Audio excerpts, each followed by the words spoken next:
For every son and daughter, shining ever bright. Freedom, faith, and family, the pillars of our stand. Building up our people, strong across the land from generation to generation. Wisdom passed along where every single member knows exactly where they belong. Yeah, freedom, faith, and family, a powerful decree for the American spirit, wild and truly free. Yeah, wild and truly free. Now freedom ain't just words, it's there, we breathe each. Welcome to another podcast of Reviving the American Family. My name is Zach. I'm April. And today we are going to be going over what is going on in Iran. So we've got a lot of stuff last few days or last few weeks, really, that there's been a lot happening, and we want to discuss what's going on in Iran because it's really taking an important position in the world and what it means and how it can affect us and does it really affect us and, those types of things. So first, just to give you some brief history, so there's been protests going on for probably about 3 weeks now, maybe even a little bit over 3 weeks. It started late December. Now, we're into middle January, so it has been going on a while, and it seems to get bigger and bigger, and it seems to be escalating more and more. And there is reports that there's been a lot of people killed, arrested, killed, set to be hung. Are they protesters? Beheaded, Is all that who type of they're stuff. protesters or? Yeah, so the people that are going out, and there's thousands and thousands of people that are going out every single night, every single day to protest what's going on in Iran. And I know I've seen probably, some reporting of 3,000 all the way up to 20,000. I heard someone on a podcast say it's like 70,000, which is more people than what have been killed in Gaza. So I don't really believe that. A lot of propaganda going on right now because one side saying, oh, no, we're not doing anything. The other side saying we're getting killed left and right here. We need help. And you can see people from Iran reaching out, on camera saying, Trump, come help us. Yeah, MAGA, come help us. America, come help us. So they want help. But is it really a situation? But how much help? Yeah, how much help do they want? Because, people can overstay their welcome. And we've seen that time and time again that the United States has trouble. We like to overstay our welcome. Yeah, we're the cousin Eddie of the group that says we're taking our review when we leave here. Except for competent cousin Eddie. Competent cousin Eddie. Competent, yeah. We just can overstay it and it can cause issues. So I think the Trump administration has been pretty cautious. They've been not jumping into it real quick, although they're starting to move carriers from the Venezuela area back over to Iran. So they were in the Iran area, helping out, when the conflict of Gaza and Iran and Israel was going on, but they moved those carriers over to Venezuela. Now they're moving 1 or 2 carriers back. So a little bit of a red flag.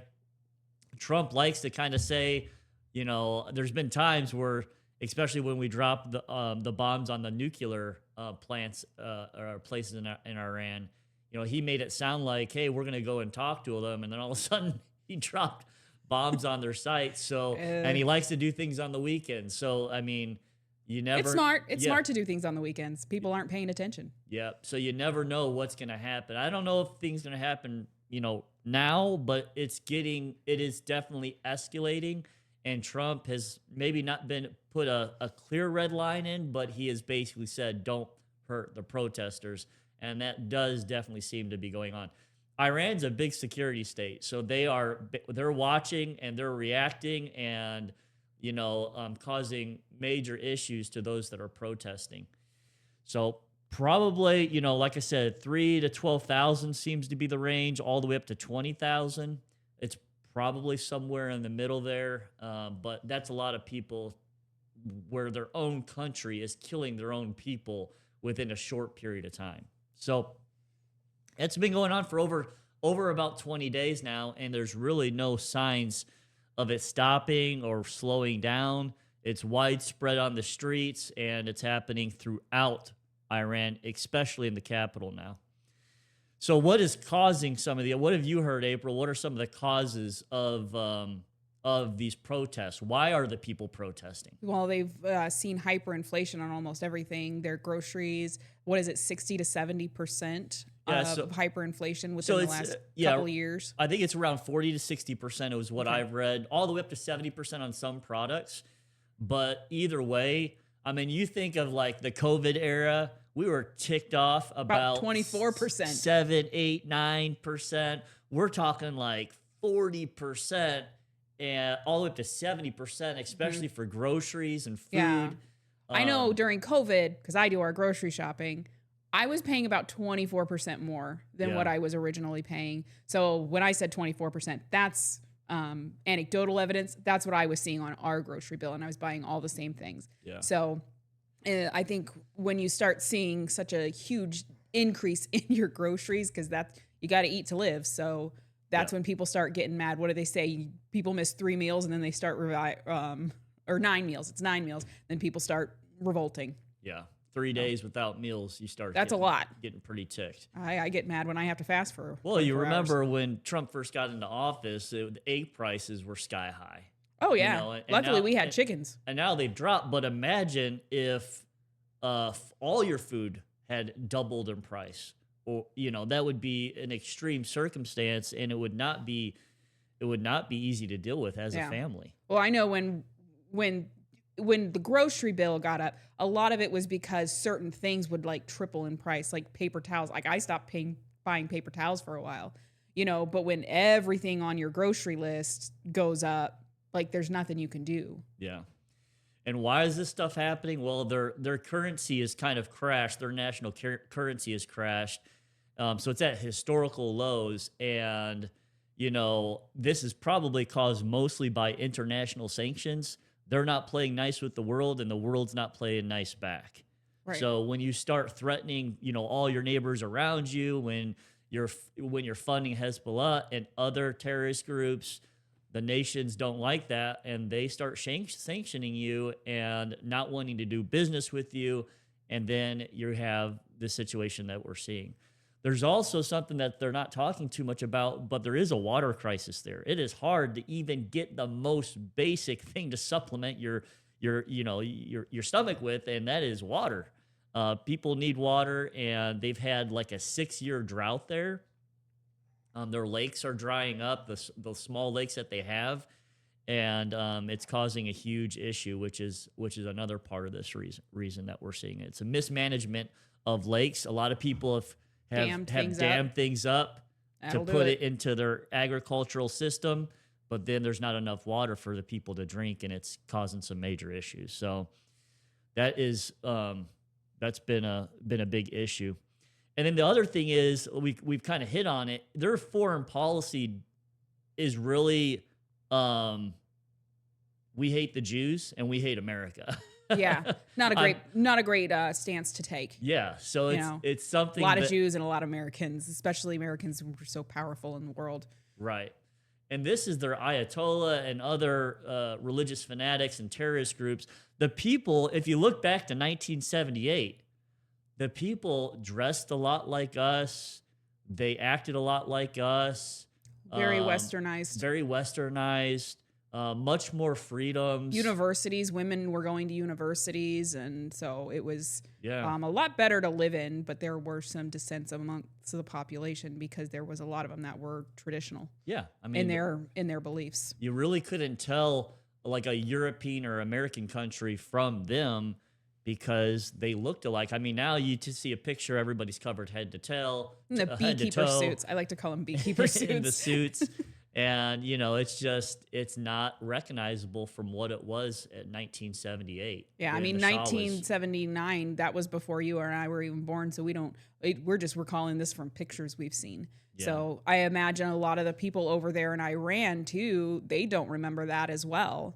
And a lot of these people in the protests are probably people our age, that have kind of got this romanticized view of what it was. Yeah, well, I know one of the slogans that you hear them chanting is neither Gaza nor Lebanon. And they're chanting that because that's where their money's going to. It's going to these terrorist groups. Yeah. And their people know. I mean, this is an oil and gas. They hold some of the biggest reserves, and they are one of the biggest oil producers of the world. They should be wealthy, a lot like Saudi Arabia. Mm-hmm. They should be wealthy, a lot like, the United States. It should be a wealthy nation, but because where they're putting their money they're using it for bad things to hurt people. The citizens are sick of it. They're sick of it, and that's why they're revolting. They know they should be a rich nation, and like you were saying, you know, people that are our age never knew. You know, I was born in '82. If I lived in Iran, I would have never known the peace and the stability that they actually had. But their parents Under the Shah. under the Shah. So like my parents would have been under the Shah if they would have lived there, and they tell them about all this great things. And now they want that back. As a matter of fact, a lot of them will chant the crown prince, the Shah's son, who was exiled, and I think he actually left before his family was exiled, but he was living in the United States, I believe. Isn't he around our age or a little older? No, he's older. He's closer to our parents' age. Okay, so he's a boomer age. He's 65. Okay. Yeah, he's he's a young boomer. Yeah, he's 65. So his name is Raza something. Rashahadid or something. Rashahadid. No, or, not even close. It starts with a P. It's okay. Pahlavi. Pahlavi. Yeah, something like that. I'm It's looking kinda at pretty. I'm I looking at kinda my notes. like It's it. kind of pretty, but we're not used to saying those words, so forgive us for that. But yeah, so a lot of people are looking at him. There's also a lot of people that are saying, especially you'll hear some Persian or Iranian Americans that say they're not sure if he's strong enough. He's kind of a Westernized. He's very Western. He's been living here, I think, since he was about 18. Okay. And I think it would be great if the people would follow him because he is Westernized and he would bring some of our culture to them. And I think that would be a good thing. But, you know, it's difficult. It's a different culture there. Yeah. It's a different people. And That's historically, you've had to strong arm, that culture to Yeah. get them in line. And it's going to be 100 years war if we're over there. yeah. You know, it's going to be something where you're going to have to change the culture completely. Because like we said in the beginning, how much help do they actually want? How Yeah. long is it going to be before we overstay our welcome if we do this?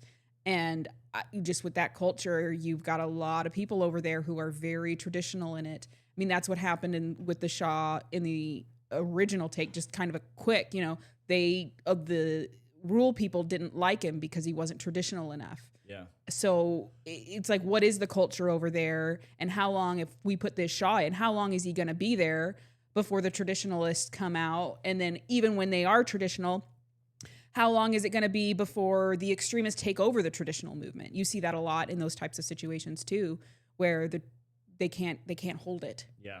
Yeah. So, is that something that we really want to get involved with? I think that's why Trump has held off so long, is that he would rather have the people figure it out. So, Yeah. Slow roll this, let the people try to figure it out. But We can focus on Greenland. we can focus on Greenland. Yeah, you laugh, but we kind of We're getting Greenland. That's gonna happen. Oh, we're getting Greenland. So, not to change the subject, but But I just wanted to mention that we're getting Greenland. Yeah, We're going to we'll get see. the Greenland just like we got the Caribbean islands, wasn't it? Wasn't the Caribbeans? What was it? What did we take back 100 years ago? The Virgin Islands. Virgin Islands. Talking about. Close Yeah. enough. Close enough. Yep. So Can't look at a map; it's right behind you. So yeah, that's what's going on. I think the ultimate goal is to create some type of peace and stability. Now is the time to strike if we're going to help. I mean, I think that's apparently clear. The We can't wait. people are ready for it. So if you're going to do it, now is a good time to strike. It would cause, I think, a lot more stability in the land if you didn't have, a lot of this funding of terrorist groups that were going over and, bombing and sending missiles over to Israel and those types of things, and just the threats, a lot of them empty threats, but threats that they do to the Americas. So, and by the way, the Ayatollah just threatened Trump's life. And That's not good. You don't want to threaten Trump's life. That's not a smart thing to do. I mean, you remember He when might kidnap you. Maduro mocked Trump and did his little dance, and about a week later, Trump was over there and kidnapped him. And he looked like this. Yeah. Like, oh no, adios mio. So yeah, you just you got to be If I was to guess, if I was a betting man, I would bet that we're going in to do some type of help.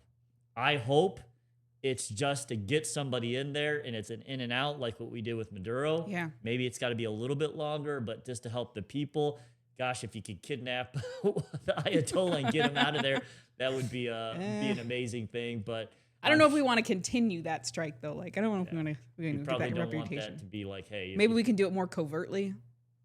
Yeah, that'd probably be a smarter thing. Yeah. So, Like, who knows? well, I don't know what happened. Well, you just died. shot in the head. I don't know. All right. With that being said, that's our podcast for today. We appreciate you guys listening in. Please like and subscribe. Follow us. Do all those things that you're supposed to. Hit your notification bell. That way you know when it's coming out. But I would wait. We've predicted a few things just a little early, like about a week early. Yeah. So let's see what happens with Iran. Yep. Thanks, guys. Have a good weekend. Bye. Have a good day. Bye.